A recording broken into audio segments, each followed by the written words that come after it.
Olá, muito boa tarde a você. Chegamos, seja bem-vinda, seja muito bem-vindo.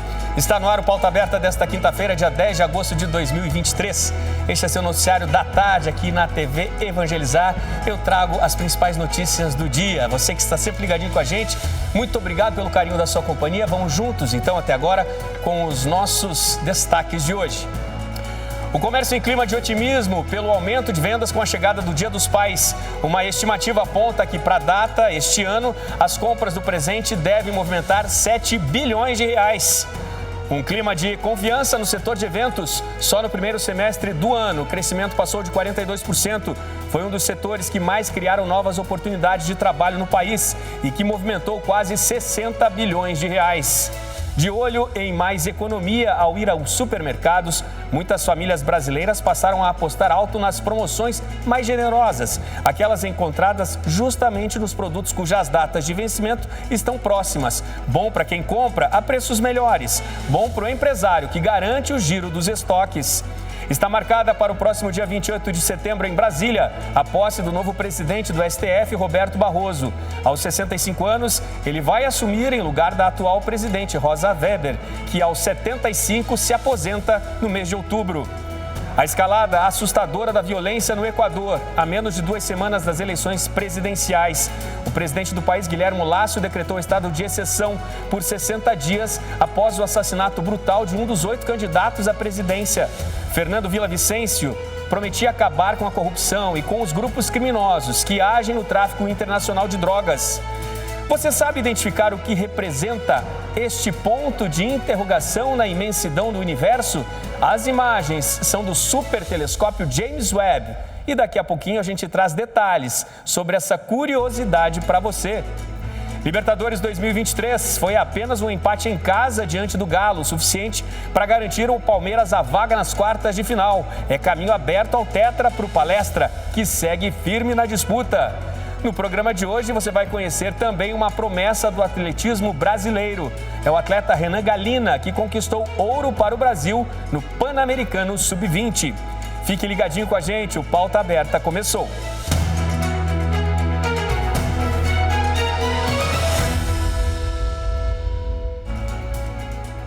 E começamos o Pauta Aberta desta quinta, já indo direto a Brasília, ao vivo, com o jornalista Ricardo Vilches. Ele está na Câmara de Deputados. Hoje houve um intenso debate aí, né, Vilches? Aconteceu durante todo o dia esse debate jurídico aí sobre a legalização do aborto. É um seminário que trouxe uma resposta aí à possibilidade de o STF deixar de criminalizar o aborto, aquele realizado até 12 semanas. Boa tarde para você. Conta para nós como é que foi essa quinta-feira, Vilches. Boa tarde para você, Odilon, para todo mundo que acompanha o Pauta Aberta. Esse seminário começou hoje mais cedo, lá por volta das 9 horas da manhã, com essa pergunta, né? Se o Supremo Tribunal Federal, de fato, mudar a atual legislação e permitir a legalização do aborto até a 12ª semana, o que nós, deputados, iremos fazer? Por isso esse plenário, por isso a presença de deputados federais e também senadores e de movimentos ligados à pró-vida, principalmente da Igreja Católica e da CNBB. E a resposta, Odilon, foi dada agora há pouco por um dos palestrantes, o jurista Ives Gandra Martins, que participou direto de São Paulo, ali pelo aquele telão que está ali no fundo, participando junto aqui com os deputados que estavam participando.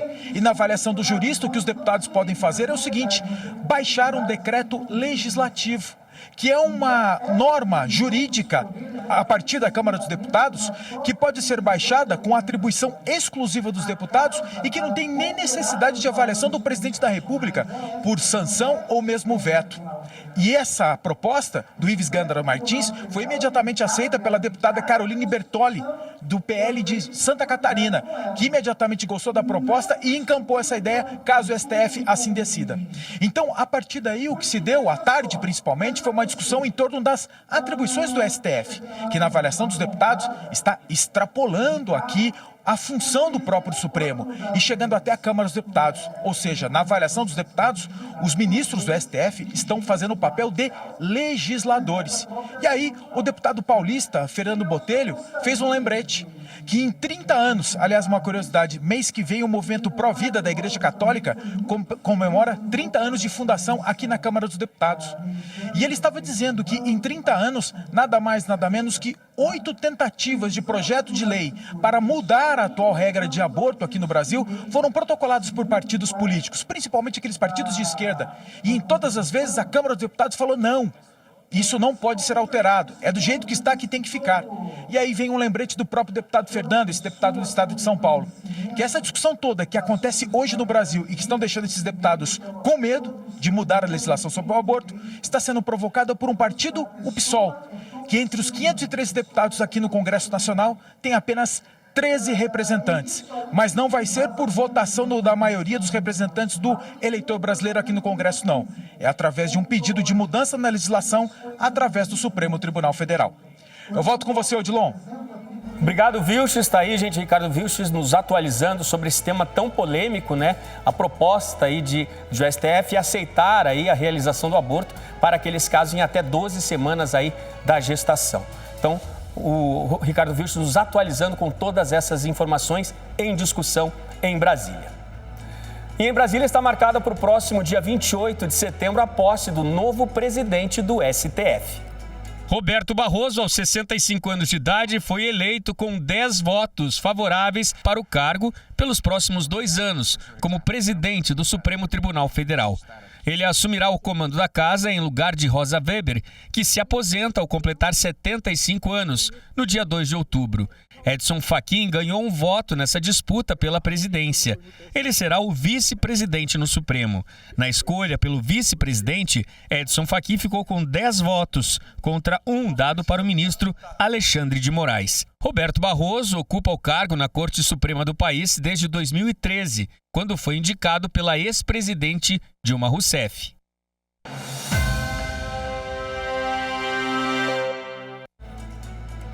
O Dia dos Pais deverá movimentar mais de 7 bilhões de reais no comércio pelo país. E claro, quem trabalha no setor está otimista. Pesquisas revelam que a maioria das pessoas prefere garantir o presente nas lojas físicas, muito mais do que pela internet. No ano passado, o comércio brasileiro teve o melhor Dia dos Pais desde 2011. E agora, em 2023, as expectativas para a quarta data mais importante do ano para o setor continuam nas alturas.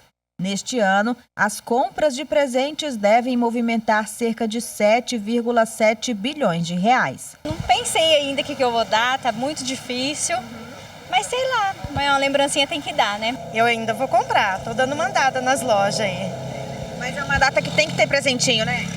Tem sim. É uma data bem especial mesmo. Em Maringá, uma pesquisa realizada pela Associação Comercial e Empresarial revelou que 53% das pessoas vão comprar presentes para o Dia dos Pais. E 3 em cada 4 têm preferência por lojas físicas. Roupas e calçados estão entre os itens mais procurados. Dados que animam os lojistas. Vende bem, você entendeu? Porque a pessoa não tem dó de dar um presente bom para o pai. Então, nisso, no comércio, a gente sente que já dá uma ajuda. O comércio está preparado com opções de produtos, serviços e promoções para atrair a atenção dos consumidores. Mas na hora de comprar o presente, seja em loja física ou virtual, é preciso ficar atento a prazos e condições para evitar dores de cabeça. Quem comprou, por exemplo, um presente pela internet para o Dia dos Pais e convencionou uma data de entrega, esse presente tem que chegar na data. Se ele não chegar na data, você pode ou devolver esse presente, pegar o seu dinheiro de volta, convencionar uma nova data com aquela pessoa, ou então até pleitear um dano moral, porque você comprou e convencionou que aquele presente chegaria antes do Dia dos Pais, né? E também é claro que a gente tem que falar aqui do direito de arrependimento. Quem compra na internet tem 7 dias para poder devolver esse produto, independente do motivo. Se não coube, se não quer mais, enfim, comprou por impulso, na internet ele dá isso. Agora, na loja física, a legislação não obriga que o lojista faça essa troca de produto. Só que é claro, a gente sabe que quando a gente compra no comércio, todos os lojistas fazem essa gentileza e a troca do produto. É uma data especial que, independente do presente, precisa ser comemorada. Eu estou sem meu pai, que ele faleceu já tem 1 ano, mas é uma data que a gente sabe a importância e eu acho que todo mundo tem que presentear o seu pai enquanto ele está aqui, né? Enquanto a gente pode aproveitar essa presença deles. Então é uma data bem significativa mesmo. E os papais na expectativa, né? Parece que vem presente bom por aí. Mais de 12 mil novas vagas foram geradas apenas no setor de eventos no primeiro semestre deste ano. A alta na oferta de oportunidade de trabalho foi de 42% numa comparação com o ano passado. Justamente por isso, o setor esteve entre os principais na geração de empregos no país durante o período. Os números são da Associação Brasileira de Promotores de Eventos, a ABRAP. Todo o levantamento foi realizado a partir de informações que estão nos bancos de dados do IBGE e do Ministério do Trabalho. E revela, de janeiro a junho deste ano, apenas o setor de eventos no Brasil abriu 12.348 novas vagas de emprego, 8.676 vagas a mais em comparação com o igual período do ano passado. O crescimento chega a 42,3%. O melhor resultado mês a mês foi registrado em junho, com 4.095 novas vagas oferecidas. O mesmo levantamento feito pela ABRAP destaca que em outros setores houve recuo na oferta de empregos durante o período de janeiro a junho, de 1,9% no setor agropecuário, queda de 8,7% na construção civil e de 37,4% na indústria. Voltando os olhos para o setor de eventos, a ABRAP indica ainda uma estimativa de consumo para o setor que possa chegar a 57 bilhões de reais apenas para o primeiro semestre de 2023, 14,4% acima do que foi o consumo em 2022. Em junho, o movimento financeiro para o setor chegou a 9 bilhões e 600 milhões de reais. Na tentativa de reduzir os gastos nas compras de casa, muitas famílias estão procurando mais aqueles mercados, supermercados, que reduzem os preços de produtos que estão perto da data de validade. Algumas redes de supermercados oferecem produtos de todos os tipos e os descontos são de até 70%. Com o passar dos dias, o preço pode cair ainda mais. Por exemplo, um pudim com vencimento em 12 dias passou de R$ 7,90 para R$ 2,99. De acordo com os economistas, esse comportamento reflete a necessidade de boa parte dos brasileiros. Além de ser uma boa opção para reduzir os gastos do consumidor, os descontos são vantajosos para os empresários, que lucram com essa rotatividade de produtos. Mas, para esse tipo de mercado, é preciso acelerar vendas e investir em promoções e propaganda.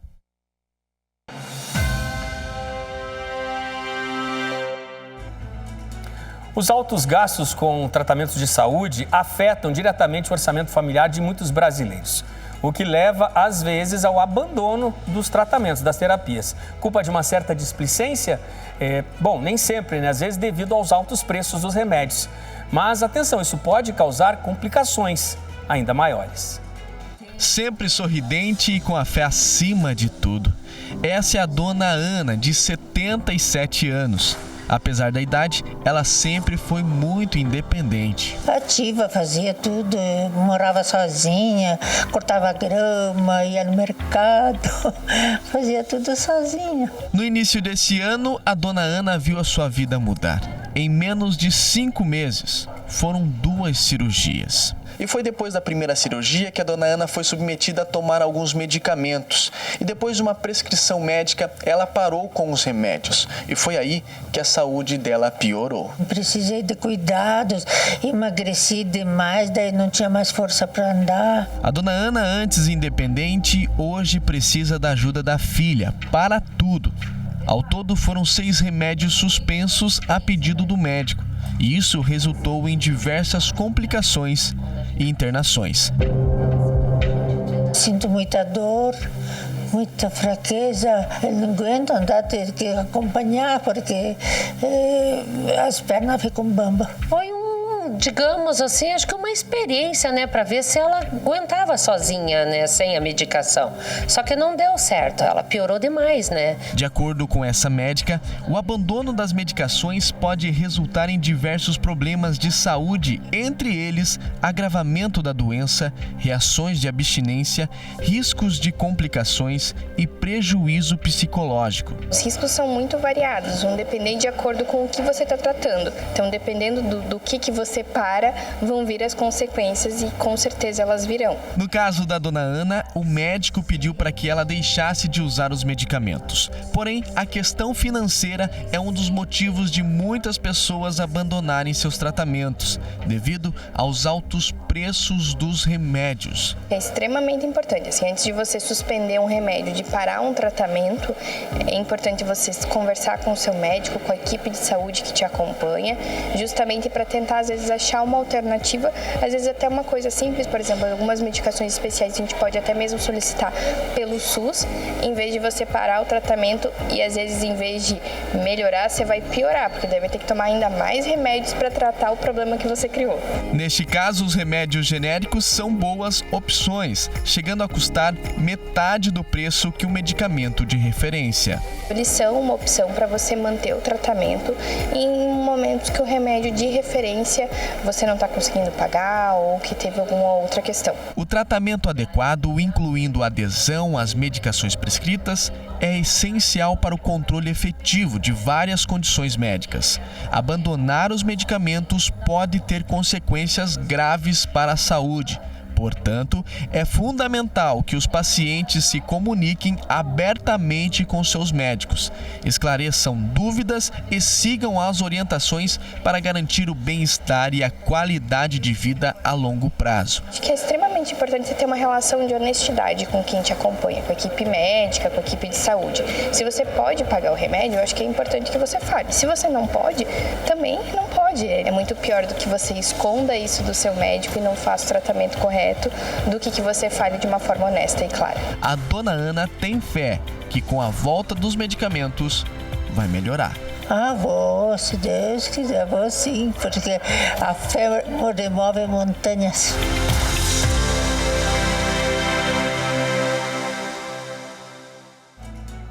É um alerta, né? Importantíssimo aí a todos que estão em tratamento de saúde. No próximo bloco você vai conhecer o atleta de Maringá, ouro no Pan-Americano Sub-20, que é promessa para o atletismo brasileiro. As imagens surpreendentes do supertelescópio James Webb, que nos revelam, acredite, o que seria um ponto de interrogação no espaço. E ainda o Equador em estado de exceção, a menos de 2 semanas das eleições presidenciais. É um país com medo após o assassinato brutal de um dos candidatos a comandar o país, Fernando Villavicencio, ex-jornalista, que denunciava o crime organizado.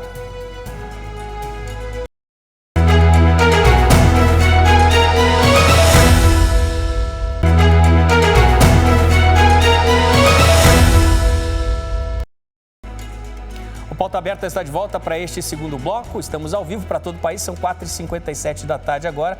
A você sempre ligadinho com a gente aqui na TV Evangelizar. Muito obrigado pela sua companhia.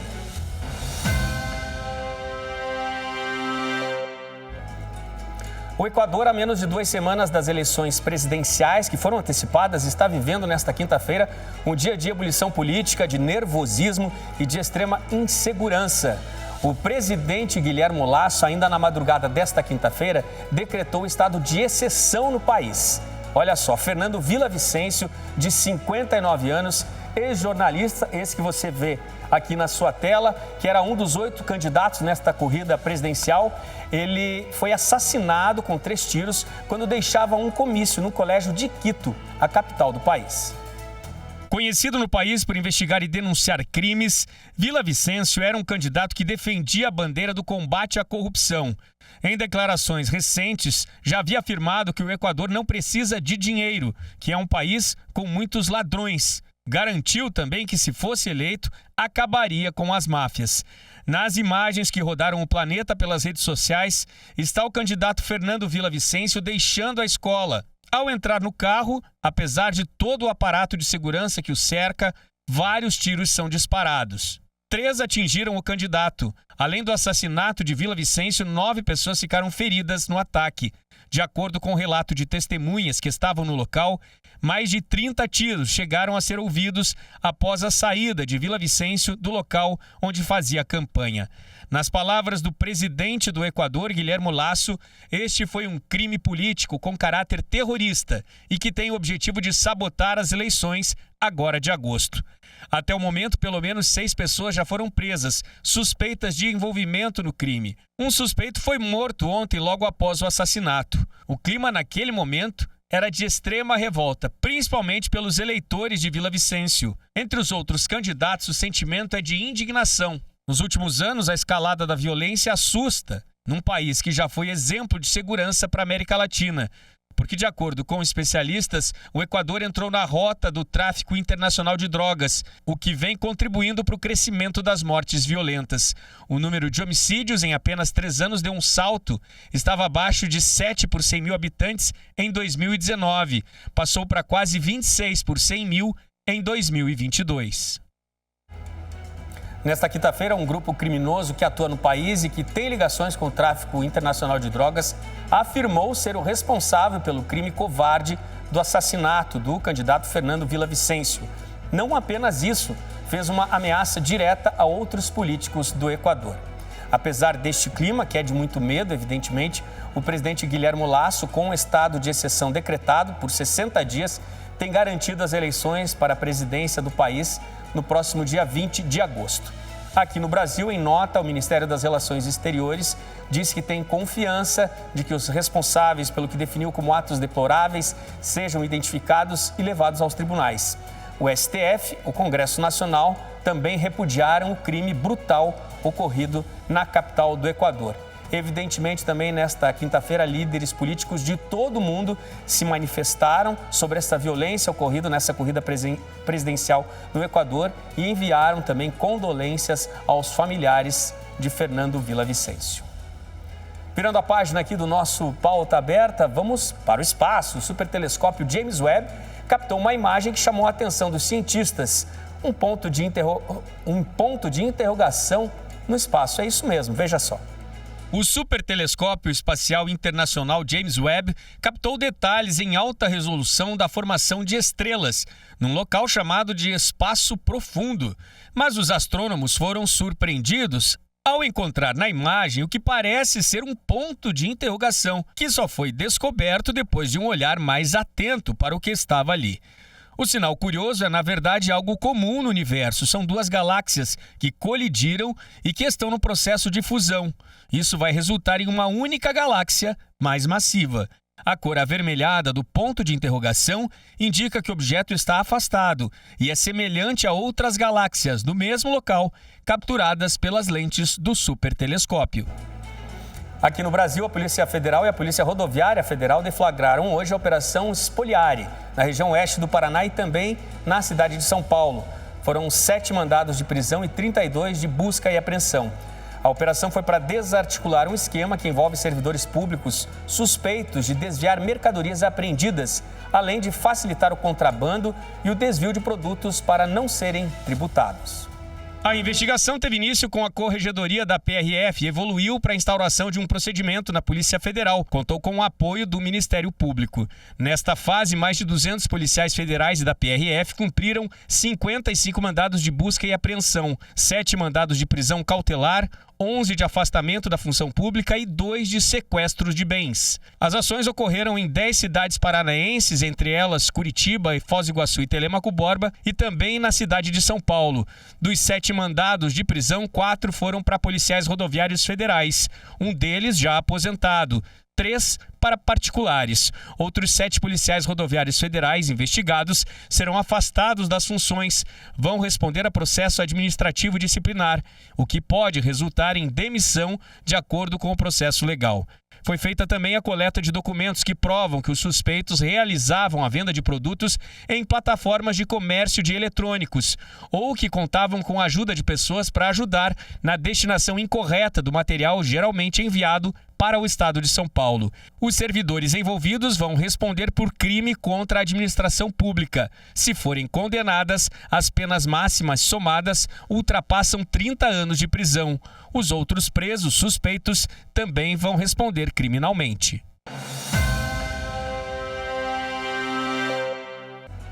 Vamos de Libertadores agora. Ontem teve Palmeiras e Galo em jogo decisivo por vaga nas quartas de final. Acompanhe. Palmeiras e Atlético Mineiro fizeram o segundo jogo das oitavas de final da Libertadores de 2023. E a partida terminou empatada em 0-0. Com o resultado de empate e como havia vencido o primeiro jogo por 1-0 em Belo Horizonte, a equipe paulista está classificada para as quartas de final da maior competição do continente. Muito comemorada essa vaga, né? E o Palmeiras, depois da classificação, já sabe com quem vai jogar nas quartas de final. O adversário, você já vê na tela aqui, é o Deportivo Pereira. Ontem empatou no Equador contra o Independiente del Valle. Garantiu a vaga porque havia vencido no primeiro jogo. O primeiro jogo dessa disputa vai ser na Colômbia, o jogo de volta realizado na cidade de São Paulo. Primeiro jogo na semana do dia 23 de agosto, o segundo jogo na semana do dia 30 de agosto. E hoje à noite, o último brasileiro entra em campo pelas oitavas da Libertadores. Às 9 horas da noite, em Asunción, no Paraguai, no estádio Defensores del Chaco, o Flamengo entra em campo contra o Olímpia. Um empate hoje garante o rubro-negro carioca na próxima fase da Libertadores. E se passar, o Fla vai ter pela frente o Fluminense, que passou terça-noite pelo Argentinos Júniors, jogando no Maracanã. Pela Sul-Americana não deu para o Goiás diante do Estudiantes de La Plata. O Botafogo jogou no Paraguai e trouxe a vaga. Na Sul-Americana, o Guarani recebeu o Botafogo e a partida terminou empatada em 0-0. A equipe brasileira saiu de campo com a classificação, já que havia vencido o primeiro jogo no Newton Santos por 2-1. O Goiás recebeu o Estudiantes de La Plata e o primeiro gol da partida foi com Benedetti, com um belo chute de fora da área. No segundo gol dos hermanos, Rohaiser acertou um belo chute lá onde a coruja dorme, fazendo Estudiantes 2, Goiás 0. Com o resultado, a equipe argentina está classificada para as quartas de final da Copa Sul-Americana. Lindo gol do Estudiantes, hein? Bom, e depois dos resultados de ontem já estão definidos os adversários de Botafogo e Corinthians. O Botafogo, nas quartas de final, vai enfrentar a equipe do Defensa e Justicia, da Argentina. O primeiro jogo no Rio, o jogo de volta na Argentina. O adversário do Corinthians será o Estudiantes de La Plata, que ontem despachou o Goiás. Primeiro jogo em São Paulo, jogo de volta na Argentina.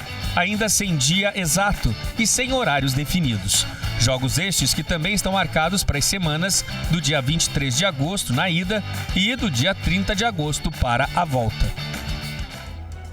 E os últimos brasileiros nas oitavas da Sul-Americana entram em campo logo mais à noite. Veja os jogos. Às 7 horas da noite, no estádio do Morumbi, o São Paulo recebe o San Lorenzo, da Argentina. O tricolor paulista precisa de uma vitória por 2 gols de diferença. Vitória por 1 gol de vantagem leva a decisão para os pênaltis, porque no jogo de ida o São Paulo foi derrotado por 1-0.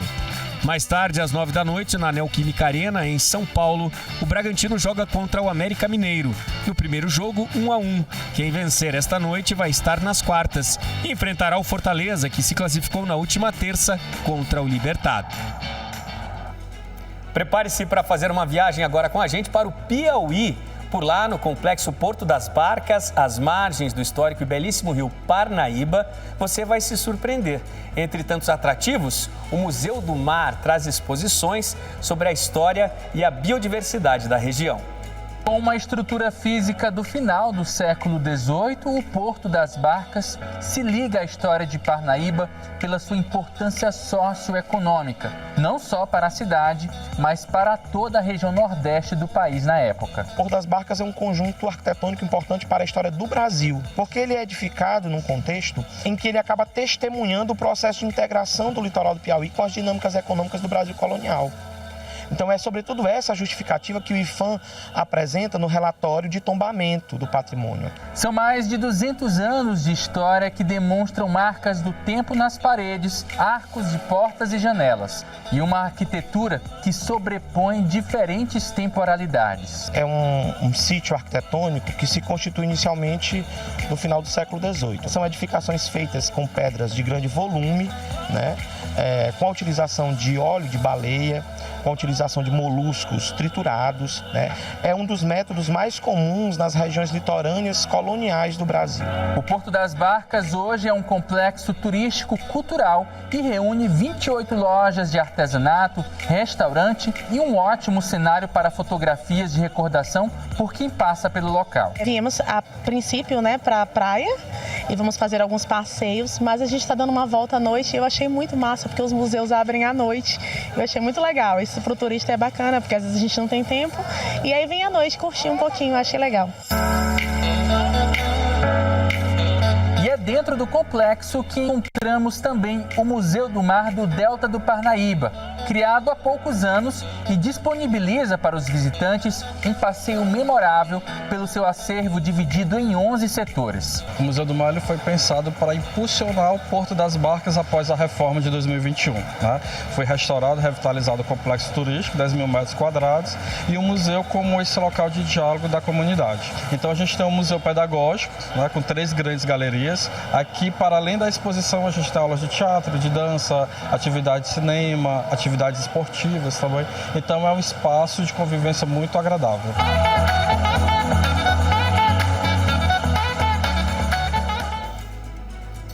Destaque do esporte paranaense, o atleta Renan Galina conquistou medalha de ouro no Pan-Americano Sub-20. Além de subir no lugar mais alto do pódio, o excelente desempenho rendeu a ele a convocação para o Mundial de Atletismo, que vai acontecer no fim do mês, na Hungria. O atleta maringaense Renan Galina iniciou no atletismo em 2022 e tem participação em importantes competições. Em maio deste ano, ele conquistou o ouro para o Brasil no Sul-Americano Sub-20, com a segunda melhor marca da história do país na prova dos 100 metros. Segunda melhor marca do mundo na categoria Sub-20. No último final de semana, Galina conquistou mais uma medalha de ouro para o Brasil, desta vez nos 200 metros no Pan-Americano de Atletismo Sub-20 em Porto Rico. Com o resultado, ele garantiu a convocação para mais um importante desafio em sua carreira. Vai se juntar à seleção brasileira no Mundial de Atletismo Adulto, que acontecerá de 19 a 27 de agosto na Hungria, onde vai disputar nas provas dos 200 metros e revezamento 4x400. Tentar buscar melhores marcas, até porque eu vou estar numa competição muito mais forte. Então, para mim vai ser uma experiência nova, mas eu vou para cima também, tentar acompanhar o pessoal. De certa forma, eu também vou para conquistar novas marcas, se Deus quiser, e quem sabe conquistar a vaga para a próxima Olimpíada. Resultados espetaculares aí do brasileiro, do maringaense Renan Galina. Boa sorte para ele na Hungria e também para todo o time Brasil. E depois dessa excelente notícia, né, a gente encerra o Pauta Aberta de hoje. Obrigado pela sua companhia. Ótimo fim de tarde para você. Temos novo encontro marcado para amanhã. Até lá!